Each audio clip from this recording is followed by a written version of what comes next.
ನಮಸ್ಕಾರ. Doctor Anjanappa, surgical gastroenterologist. ತಮಗೆಲ್ರಿಗೂ ಅನಿಸ್ದಂಗೆ ನನ್ನನ್ನು ನೋಡಿದಾಗ ಯಾರನ್ನು ಡಾಕ್ಟ್ರ್ ಎಷ್ಟು ಆಕ್ಟಿವ್ ಆಗಿದ್ದೀರಲ್ಲ, ಹೆಲ್ತಿ ಆಗಿದ್ದೀರಲ್ಲ ಅಂತಾರೆ. ನಿಮ್ಮ ಇನ್ಫಾರ್ಮೇಷನ್ಗೆ, I am a diabetic patient. ಬದನೆಕಾಯಿ ಹೀಟ್ ಅಲ್ಲ, ಬೆಂಡೆಕಾಯಿ ಶೀತ ಅಲ್ಲ. ಆಲೂಗಡ್ಡೆನ ಕ್ಯಾಲ್ರಿ ಅಂತೀವಿ ನಾವು. ಆಲೂಗಡ್ಡೆ ಈಸ್ ಲೈಕ್ ರೈಸ್, ಆದರೆ ಕ್ಯಾಲ್ರಿ ಜಾಸ್ತಿ ಇರುತ್ತೆ. ಹಂಗನ್ಕೊಂಡು ಎಲ್ಲೋ ಸಾಂಬಾರನ್ನ ಎರಡು ಒಪ್ಪು ಇದು ಬಿಟ್ಬಿಟ್ರೆ ಭಯ ಬೀಳಕ್ಕೋಗ್ಬಿಡಿ, ತಿನ್ಕೊಳ್ಳಿ, ಏನೂ ಆಗಲ್ಲ. ಇದನ್ನು ಭಾಳ ಇಂಪಾರ್ಟೆಂಟು.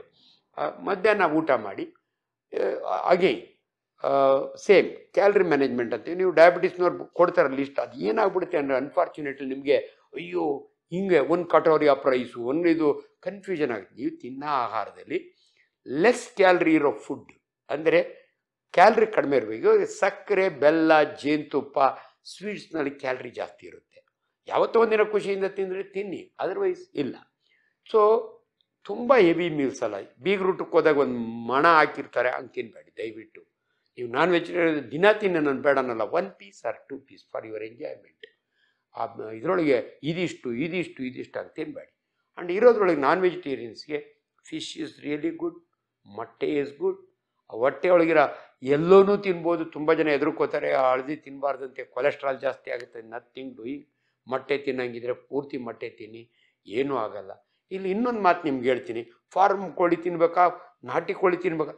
ಸರ್, ರುಚಿ ಬೇರೆ ಆಗುತ್ತೆ ಹೊರತು ನಾಟಿ ಕೋಳಿಗೂ ರಾಯಲ್ ಕೋಳಿಗೂ ಏನೂ ಡಿಫ್ರೆನ್ಸ್ ಇಲ್ಲ. ಅದರದ್ದೇ ಬೇರೆ ರುಚಿ, ಇದ್ರದ್ದೇ ಬೇರೆ. ಅಯ್ಯೋ ಇದು ತುಂಬ ಆರೋಗ್ಯಕ್ಕೆ ಒಳ್ಳೇದಂತೆ, ನಾಟಿ ಕೋಳಿ ಮೊಟ್ಟೆ ಒಳ್ಳೆ ಇಲ್ಲ. ಸ್ವಾಮಿನಾಥನ್ ಕ್ರಿಯೇಟ್ ಮಾಡಿದ ಆಹಾರದ ಇದಿರುತ್ತಲ್ಲ, ಆ ಟೈಮ್ನೊಳಗೆ ನಾವೆಲ್ಲ ಹುಡುಗರಿದೆ ತಿನ್ನೋಕ್ಕೆ ಊಟ ಗತಿ ಇರ್ತಿರಲ್ಲ. ಇವತ್ತು ಎಲ್ರಿಗೂ ಸಫಿಷಿಯೆಂಟ್ ಊಟ ಸಿಗುತ್ತೆ. ಅದು ಈ ಗ್ರೀನ್ ರೆವಲ್ಯೂಷನ್ ಆವಾಗ ಇರುತ್ತಂತ. ಅಫ್ಕೋರ್ಸ್ ಕೆಮಿಕಲ್ಸ್ ಆಗೋದು ತನ್ನದೇ ಆದ ಡಿಸ್ಅಡ್ವಾಂಟೇಜ್ ಇದೆ, ಅದನ್ನು ಮರ್ತುಬಿಡಿ ಇವಾಗ ಸದ್ಯಕ್ಕೆ. ಸೊ ನಾನು ಇವಾಗ ಏನು ಹೇಳಿದೆ, ಮತ್ತೆ ನಿಮ್ಮದು ನೈಟು ಭಾಳ ಕಡೆ ಹೇಳ್ತಾರೆ, ಪರ್ಟಿಕ್ಯುಲರ್ ಜೈನ್ಸ್ ಫ್ಯಾಮಿಲಿ ಒಳಗೆ ಸೂರ್ಯೋದಯ ಮುಂಚೆನೇ ಊಟ ಮಾಡ್ತಾರೆ. ಬಟ್ ಎಲ್ಲರೂ ಹಂಗೆ ಮಾಡೋಕ್ಕಾಗಲ್ಲ. ಅಟ್ಲೀಸ್ಟ್ 11-12 ಹೋಗ್ಬೇಡಿ, 9 ನೈಟ್ ಡಿನ್ನರ್ ತೊಗೋಬೇಕು. ಡಿನ್ನರ್ ಇದೇ ಪ್ರಿನ್ಸಿಪಲ್ಸ್ ಮೇಲೆ. ಬಟ್ ಒಂದು ಸ್ನ್ಯಾಕ್ 5 ಗಂಟೆಗೆ, ಒಂದು ಉಪ್ಪಿಟ್ಟು, ಒಂದು ಸ್ಮಾಲ್ ಸ್ನ್ಯಾಕ್, 2 ಮಾರಿ ಬಿಸ್ಕೆಟು, ಏನೋ ಒಂದು ತೊಗೊಂಡ್ರೆ ಡಯಾಬಿಟೀಸ್ನವ್ರಿಗೆ ಡಿಸ್ಟ್ರಿಬ್ಯೂಟ್. ನೋಡಿ, ನಿಮ್ಮ ಆಹಾರ ಹೆವಿ ತಿಂದರೆ ಹಿಂಗೆ ಹೋಗಿರುತ್ತೆ, ನೀವು ಕಡಿಮೆ ತಿಂದರೆ ಹಿಂಗಿರುತ್ತಲ್ಲ, ಹಂಗೇ ಮೇಂಟೈನ್ ಆಗುತ್ತೆ. That is important. ಡಯಾಬಿಟೀಸ್ನೊಳಗೆ ನಾನು ಯಾವಾಗಲೂ ಹೇಳೋದು 3 ಇಂಪಾರ್ಟೆಂಟು. ಒಂದು ಡಯಟ್, ಒಂದು ಎಕ್ಸರ್ಸೈಸು, ಇವೆರಡು ಇಂಪಾರ್ಟೆಂಟ್. ಜೊತೆಗೆ ಲಾಸ್ಟಿಗೆ ಡ್ರಗ್ಸ್ ಬರುತ್ತೆ. ಭಾಳ ಜನ ಅಯ್ಯೋ ಜೀವನ ಪರ್ಯಂತ ತೊಗೋಬೇಕಂತಲ್ಲ ಡಾಕ್ಟ್ರೇ, ಏನೂ ತೊಂದರೆ ಇಲ್ಲ, ಅದರಿಂದ ಹೀಟು ಆಗಲ್ಲ, ಕೋಲ್ಡು ಆಗಲ್ಲ. ಇನ್ನು ಕೆಲವರು ಅಯ್ಯೋ ಇನ್ಸುಲಿನ್ನ ಪ್ರಿಕ್ ಅನ್ನೋದೊಂದು ಬಿಟ್ಟರೆ, ನಿಜವಾಗ್ಲೂ insulin is one of the wonderful drug. ಬೇರೆ ಯಾರೂ ನಿಮಗೆ ಸುಮ್ಮನೆ ಇನ್ಸುಲಿನ್ ಹಾಕಲ್ಲ ಡಾಕ್ಟ್ರುಗಳು. ಇನ್ನೊಂದು ಇವತ್ತಿನ ಗ್ರೇಟ್ ಅಡ್ವಾಂಟೇಜ್ ಅಂದರೆ, ಮೊದಲೆಲ್ಲ ಬವೈನ್ ಇನ್ಸುಲಿನ್, ಪೋರ್ಸಲೈನ್ ಇನ್ಸುಲಿನ್, ಹಂದಿಯಿಂದ ದನಗಳಿಂದ ತಯಾರು ಮಾಡಿದ್ದಂಥ ಆ ಪ್ಯಾಂಕ್ರಿಯಾಟಿಕ್ ಎಕ್ಸ್ಟ್ರಾಕ್ಟ್ನಿಂದ ಮಾಡಿದಂಥ ಇನ್ಸುಲಿನ್. ಇವತ್ತು ಹ್ಯೂಮನ್ ಇನ್ಸುಲಿನ್, ಎಲ್ಲರಿಗೂ ಹ್ಯೂಮನ್ ಅಂದರೆ ಮನುಷ್ಯನ ಇನ್ಸುಲಿನ್ ಅಲ್ಲ, ಇನ್ಸುಲಿನ್ ಥರನೇ ಇರುವಂಥದ್ದನ್ನು ಬ್ಯಾಕ್ಟೀರಿಯಾಗಳು ಸಿಂಥಸೈಸ್ ಮಾಡ್ತವೆ. ಜೆನೆಟಿಕಲಿ ಇಂಜಿನಿಯರ್ಡ್ ಅಂತೀವಿ ನಾವು. Very very safe. ನಾನು 3 ಸಾರಿ ತೊಗೋತೀನಿ. ಪ್ರಿಕ್ ಅನ್ನೋದು ಬಿಟ್ಟರೆ ಬೇರೆ ಚಿಂತೆ ಇರೋದಿಲ್ಲ. ದಯವಿಟ್ಟು ಒಬ್ಬ ವೈದ್ಯರ ಸಲಹೆ ಫಾಲೋ. ಆ್ಯಂಡ್ ಎಲ್ಲೋ ಕನ್ಫ್ಯೂಸ್ ಆಗಿ ಇಲ್ಲ ಒಂದು 2 ದಿನ ಬಿಟ್ಟು ನಾನು ಆಯುರ್ವೇದ ತೊಗೋತೀನಿ, ಹೋಮಿಯೋಪತಿ ತೊಗೋತೀನಿ, ಕೇರಳಗೆ ಹೋಗಿ ಬರ್ತೀನಿ, ದಯವಿಟ್ಟು ನಿಮ್ಗೆ ಯಾವ ಸಿಸ್ಟಮ್ ಇಟ್ಟನೋ ಆ ಸಿಸ್ಟಮ್ನ ಫಾಲೋ ಮಾಡಿ. ಬಟ್ ಓನ್ಲಿ ಥಿಂಗ್, ಯಾರೋ ಬುಲ್ಡೆ ಹೊಡೆದು ನಿಮಗೆ ಕಂಟ್ರೋಲ್ ಮಾಡಿಬಿಡ್ತೀನಿ, ಅನ್ನ ತಿನ್ನಂಗೆ ಮಾಡಿಬಿಡ್ತೀನಿ ಅಂದರೆ ನೀವೇನು ಮಾಡಬೇಡಿ. 3 ತಿಂಗಳಾದಮೇಲೆ HbA1c ಅಂತ ಮಾಡಿಸಿ. ನಿಮ್ಮ HbA1c 6.5 ಒಳಗಡೆ ಇದ್ದರೆ ಅವ್ನು ಹೇಳಿರೋದು ಸತ್ಯ, ಇಲ್ಲ ಅಂದರೆ ಬುಲ್ಡೆ ಅಷ್ಟೇ. ಇಷ್ಟು ತಿಳ್ಕೊಂಬಿಡಿ. ಸೊ ಯಾವತ್ತೂ ಕೂಡ ವಿಜ್ಞಾನಕ್ಕೆ ಮಹತ್ವ ಜಾಸ್ತಿ, ವೈಜ್ಞಾನಿಕವಾಗಿ ಬದುಕೋದನ್ನು ಕಲ್ತ್ಕೊಳ್ಳಿ. ಸೊ ನನ್ನ ಜೀವನ ಶೈಲಿ, ಸೊ ನಾನು ಹೇಳಿದೆ ಮಧ್ಯಾಹ್ನ, ಭಾಳ ಜನ ಕೇಳ್ತಾರೆ ಡಾಕ್ಟ್ರ್ ಮಧ್ಯಾಹ್ನ ಮುದ್ದೆ ಉಣ್ತೀರಾ? ಹೌದು, ಮನೆಯಲ್ಲಿದ್ದರೆ ಮುದ್ದೆನೇ ಊಟ ಮಾಡ್ತೀನಿ, ಹೊರಗಡೆ ಇದ್ದರೆ ಚಪಾತಿ ತಿಂತೀನಿ. ಎಲ್ಲೋದ್ರೂ ಕೂಡ ನಾನು ವೆಜಿಟೇಬಲ್ಸ್ ಜಾಸ್ತಿನೇ ತಿಂತೀನಿ. ಹೊರಗಡೆ ಊಟ ಮಾಡುವ ಸಮಯ ಬಂದರೆ ಅದು ತೊಗೋತೀನಿ. ಆ್ಯಂಡ್ ಲಾಸ್ಟ್ಗೆ ಒಂದು ಹೇಳ್ತೀನಿ, ಇದು ಆಹಾರ ರಾತ್ರಿನೂ ಅಷ್ಟೇ. ಇದ್ರ ಮಧ್ಯೆ ನಾನು ಸ್ಟ್ರಿಕ್ಟಾಗಿ ಹೇಳ್ತೀನಿ, ಸ್ಮೋಕರ್ ಇದ್ದರೆ ಇವತ್ತೇ ಬಿಟ್ಟುಬಿಡಿ. ಡಯಾಬಿಟಿಕ್ಸ್ ಇರಲಿ ಏನೇ ಆಗಲಿ, smoking particularly more than 10 cigarettes or BDs per day for 10 years definitely ನಿಮಗೊಂದು ರೋಗ ಯಾವುದಾದ್ರು ಬರುತ್ತೆ. ನೋಡಿ, ಬರೀ ಕ್ಯಾನ್ಸರ್ ಅಲ್ಲ, ಕ್ಯಾನ್ಸರೂ ಬರುತ್ತೆ, ನಿಮ್ಮ ಕಾಲು ಗ್ಯಾಂಗ್ರೀನ್ ಆಗುತ್ತೆ. ನಾವು TAU ಅಂತೀವಿ, ಬರ್ಗರ್ಸ್ ಕಾಯಿಲೆ ಅಂತೀವಿ. ಎಷ್ಟೋ ಜನ ಬೀಡಿ ಸೇದೋರು ಕಾಲು ಕಳ್ಕೊತಾರೆ. ಇವೆಲ್ಲ ಇಂಪಾರ್ಟೆಂಟ್ ವಿಜ್ಞಾನ. ಆಲ್ಕೋಹಾಲಿಕ್ಕಾ ನೀವು ತಗೋತೀರಾ ಡಾಕ್ಟ್ರೇ? ಭಾಳ ಜನ ಹಿಂಗೆ ಕೇಳ್ತಾರೆ. ನಾನು ಒಬ್ಬ ಡಾಕ್ಟ್ರಾಗಿ ನಿಮ್ಗೆ ಹೇಳ್ತೀನಿ, alcohol in small in limit, ಅದಕ್ಕೊಂದು ಪ್ರಿಸ್ಕ್ರಿಪ್ಷನ್ ಇದೆ. ಕುಡಿಯೋರಾದರೆ ಅಪರೂಪ ಕುಡಿತೀನಿ. ಸೋಷಿಯಲ್ ಡ್ರಿಂಕಿಂಗು ವಾರಕ್ಕೊಂದು 60 ml ತಗೋತೀನಿ, ಮನ ಮಾಡೋಂಗಿಲ್ಲ. ಆಯಿತು, ಇಟ್ಸ್ ಯುವರ್ ಪ್ಲೆಷರ್. ದಿನ ಕುಡಿಬೇಡಿ, ಹೆವಿಯಾಗಿ ಕುಡಿಬೇಡಿ. ಯಾಕಂದರೆ ಆಲ್ಕೋಹಾಲು ನೆಗೆಟಿವ್ ಕ್ಯಾಲರಿ ಅಂತೀವಿ ನಾವು. ಡಯಾಬಿಟಿಕ್ಸ್ಗೆ is not good. And alcohol ಯಾವಾಗಲೂ ಕೂಡ ಲಿವರ್ ಮೇಲೆ ಈ ಸೈಡ್ ಎಫೆಕ್ಟ್ ಇರುತ್ತೆ, ಸಿರೋಸಿಸ್ ಆಫ್ ಲಿವರ್ ಆಗುತ್ತೆ. So if you are an occasional alcoholic, we don't mind. But occasional smokers ಅಂತ ಇರಲ್ಲ. ಸ್ಮೋಕರ್ ನೀವು 1-2 ಸೇರ್ತೀನಿ ಅಂದರೂ ಬೇಡ ಅಂತೀವಿ ನಾವು. ಸ್ಮೋಕಿಂಗ್ ಅಷ್ಟೇ ಅಲ್ಲ, ಈಗೆಲ್ಲ ಗುಟ್ಕಾ ತಿಂತಾರೆ, ತಂಬಾಕು ತಿಂತಾರೆ. Tobacco in any form is not good for health. So ನನ್ನ ಲೈಫ್ ಸ್ಟೈಲು. ಬಟ್ ನಾನು ಅವಲೇ ಹೇಳಿದೆ, I am a voracious reader.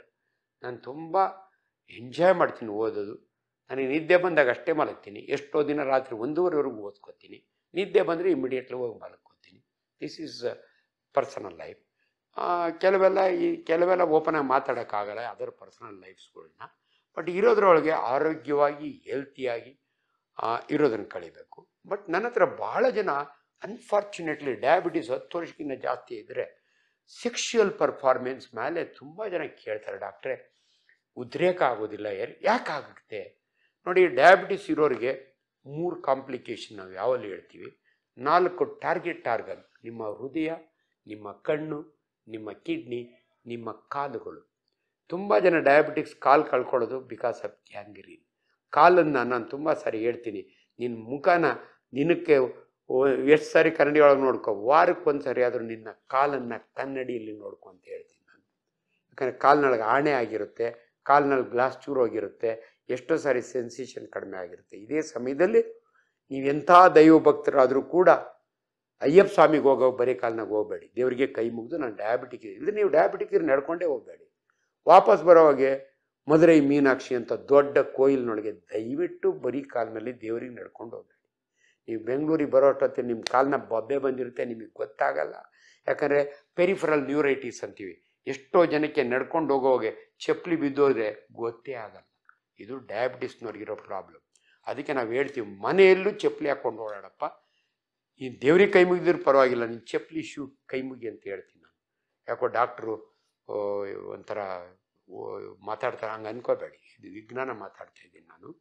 So ನಿಮ್ಮ ಕಾಲನ್ನು ಕಾಪಾಡ್ಕೊಳ್ಳೋದು ನಿಮ್ಮ ಚಪ್ಪಲಿ, ನಿಮ್ಮ ಶೂ ಇಂದ. ದಯವಿಟ್ಟು ಡಯಾಬಿಟಿಸ್ ಇರೋರು ಆ್ಯಂಡ್ ಉಗುರನ್ನ ಟ್ರಿಮ್ ಮಾಡೋದನ್ನು ಕಲ್ತ್ಕೊಳ್ಳಿ. ಅಟ್ಲೀಸ್ಟ್ ವರ್ಷಕ್ಕೊಂದ್ಸರಿ ಆದರೂ ಪೋಡಿಯಾಟ್ರಿ ಅಂತ ಡಿಪಾರ್ಟ್ಮೆಂಟ್ ಇರ್ತದೆ, ನೀವು ಹೋದರೆ ಹೆಂಗೆ ನಿಮ್ಮ ಉಗುರನ್ನ ಕಟ್ ಮಾಡಬೇಕು, ಹೆಂಗೆ ನಿಮ್ಮ ಪ್ರೆಷರ್ನ ಇದು ಮಾಡೋದು ತೋರಿಸ್ಕೊಡ್ತಾರೆ, ಅದನ್ನಾದರೂ ಮಾಡ್ಕೊಳ್ಳಿ. ಸೊ ನನ್ನ ದಿನಚರಿ ಡಯಾಬಿಟಿಕ್ ಇರೋದ್ರಿಂದ, ಸೊ ನಾನು ಟಾರ್ಗೆಟ್ ಆರ್ಗನ್ ಬಗ್ಗೆ ಹೇಳ್ತಿದ್ದೆ. ಹಾರ್ಟ್ ಅಟ್ಯಾಕ್ ಯಾಕಂದರೆ ಯೂಶಲಿ ಡಯಾಬಿಟಿಸ್ನಲ್ಲಿ ಕೊಲೆಸ್ಟ್ರಾಲ್ ಪ್ರಾಬ್ಲಮ್ ಇರುತ್ತೆ, ಕರೋನರಿ ವೆಸಲ್ ಬ್ಲಾಕ್ ಆಗುತ್ತೆ. ನಿಮ್ಮ ಕಣ್ಣು ಬೇಗ ಪೊರೆ ಬರುತ್ತೆ, ಅಂದರೆ ಕೆಟ್ರಾಕ್ಟ್ ಆಗುತ್ತೆ. ಅದಕ್ಕಿನ್ನೂ ವರ್ಸ್ಟ್ ಅಂದರೆ ಅನ್ಕಂಟ್ರೋಲ್ ಡಯಾಬಿಟಿಸ್ನ ರೆಟಿನಾ ಅಂತ ಇರುತ್ತೆ. ಆ ರೆಟಿನಾ ಡಿಟ್ಯಾಚ್ ಆಗಿಬಿಟ್ರೆ ನಿಮ್ಮ ಪರ್ಮನೆಂಟ್. ಅದಕ್ಕೆ ವರ್ಷಕ್ಕೊಂದ್ಸರಿ ಕಂಪಲ್ಸರಿ ನಿಮ್ಮ ಕಣ್ಣನ್ನು ತಪಾಸಣೆ ಮಾಡಿಸ್ಕೊಳ್ಳಿ. ನಿಮ್ಮ ಕಿಡ್ನಿ ಭಾಳ important. At least renal function test, ನಿಮ್ಮ ಕ್ರಿಯಾಟಿನ್ ಯೂರಿಯಾನ 6 ತಿಂಗಳಿಗೊಂದ್ಸರಿ ಮಾಡಿಸ್ಕೊಂಡ್ರೆ ನಿಮಗೆ ಭಾಳ ಇಂಪಾರ್ಟೆಂಟ್. ಯಾಕಂದರೆ ಪ್ರೋಟೀನ್ ಲಾಸ್ ಆಗ್ತಾ ಇರುತ್ತೆ. ಆದ್ದರಿಂದ kidney very very important. So stroke ಆಗೋದು ಇವೆಲ್ಲ ಡಯಾಬಿಟಿಸ್ನಲ್ಲಿ ಕಾಮನ್ ಆಗಿರುತ್ತೆ. ಹಂಗನ್ಕೊಂಡು ಹೆದರ್ಕೋಬೇಡಿ. ಡಯಾಬಿಟಿಸ್ ಇದ್ದು ಲಾಂಗಿವಿಟಿ 75-80 ವರ್ಷದವ್ರಿಗೆ ಏನೂ ತೊಂದರೆ ಇಲ್ದಿರ ಬದುಕಿರೋರು ನಮ್ಮ ಕಣ್ಮುಂದೆ ಇದ್ದಾರೆ. ನಾನು ಎಷ್ಟೋ ಸಾರಿ ತಮಾಷೆಗೆ ಹೇಳ್ತೀನಿ, ಡಯಾಬಿಟಿಸ್ ಇರೋರಿಗೆ ಧೈರ್ಯ ಬರಲಿಕ್ಕೆ ಹೇಳ್ತೀನಿ. Diabetics they live longer than normal person. ಯಾಕಂದರೆ ಈ ನಾರ್ಮಲ್ ಪರ್ಸನ್ಗೆ ಏನೋ ಬಂಡ ಧೈರ್ಯ, ನನಗೇನೂ ಇಲ್ಲ ಅಂದ್ಕೊಂಡು ಏನೋ ತಪಾಸಣೆ ಮಾಡಿಸ್ಕೊಳ್ದಿರಾ ಸಡನ್ನಾಗಿ ಕಾರ್ಡಿಯಾಕ್ ಅರೆಸ್ಟ್ ಆಗಿ ಸತ್ತೋಗ್ತಾನೆ. ಆದರೆ ಡಯಾಬಿಟಿಸ್ ಇರೋರು ರೆಗ್ಯುಲರ್ ಚೆಕಪ್ ಆಗೋದ್ರಿಂದ ಬೇಗ ಗೊತ್ತಾಗುತ್ತೆ. ಈ ರೀತಿ ಹೇಳ್ತೀನಿ, ಅರಿವು ಇಂಪಾರ್ಟೆಂಟು ಜನಗಳಿಗೆ. ಸೊ ಅದರಿಂದ ದಯವಿಟ್ಟು, so diabetes it is Bharat ದೇಶ, it is diabetes capital of the world ಅಂತೀವಿ ನಾವು. 1 out of 7 is a diabetic. ಯಾಕಂದರೆ ಜೆನೆಟಿಕಲಿ ನಾವು ಹಂಗೆ ಕೊಡೋದು. ಇವಾಗ ಇಂಡಿಯನ್ಸ್ ಹೋಗಿ ಅಮೆರಿಕಾದಲ್ಲಿ ಇದ್ದಾರಲ್ಲ, ಅಲ್ಲಿ ಕಂಪೇರ್ ಮಾಡಿದರೆ ಅಮೆರಿಕನ್ಸ್ ಡಯಾಬಿಟಿಸು BP ಇವೆಲ್ಲ ಕಡಿಮೆ, ನಮ್ಮವ್ರಿಗೆ ಜಾಸ್ತಿ. ಯಾಕಂದ್ರೆ ನಮ್ಮ ಜೆನೆಟಿಕಲಿ ಹಂಗಿದೆ, ನಮ್ಮ ಜೀನ್ಸೇ ಅಂಥದ್ದು. ಆದ್ದರಿಂದ ದಯವಿಟ್ಟು lifestyle modification, living happily. And regarding entertainment, so ಭಾಳ ಜನ ಕೇಳ್ತಾರೆ, ಸಿನಿಮಾಗೆ ಹೋಗ್ತೀರಾ ಡಾಕ್ಟ್ರೆ? ಇರೋ ಜೀವನವನ್ನು ಸುಖವಾಗಿ ಕಳೆಯೋದನ್ನು ತಮ್ಮ ಅನುಕೂಲಗಳ ಮಧ್ಯೆ ಕಲಿಯೋದನ್ನು ಕಲ್ತ್ರೆ that's very very important. Relaxation it's also important. So ಹಂಗಾಗಿ ಎಲ್ಲೋ ಒಂದು ಕಡೆ ಆ ಮನುಷ್ಯ ಆರೋಗ್ಯವಾಗಿ ಬದುಕಬೇಕಾದ್ರೆ ಖುಷಿಯಿಂದ ಬದುಕಿ. ಸೊ ಹಂಗಾಗಿ ನಾನು thanks to God I am very active, I am very happy. ನಾನು 70 ವರ್ಷ ಆದರೂ ಕೂಡ ನನಗೆ ಟೈರ್ಡ್ನೆಸ್ ಅನಿಸೋದಿಲ್ಲ. Touch wood. ನಾನು ಹಿಂಗೆ 100 ವರ್ಷ ಬದುಕ್ತೀನಿ ಅಂತ ನಿಮ್ಮ ಮುಂದೆ ವೆರಿ ಕಾನ್ಫಿಡೆಂಟಾಗಿ ಹೇಳ್ತೀನಿ. Because my life style is like that. ನೀವು ಕೂಡ ಒಬ್ಬ ವೈದ್ಯನ ಸಲಹೆಯನ್ನು ಫಾಲೋ ಮಾಡಿ ಧೈರ್ಯವಾಗಿ ಬದುಕಿ. ನಮಸ್ಕಾರ.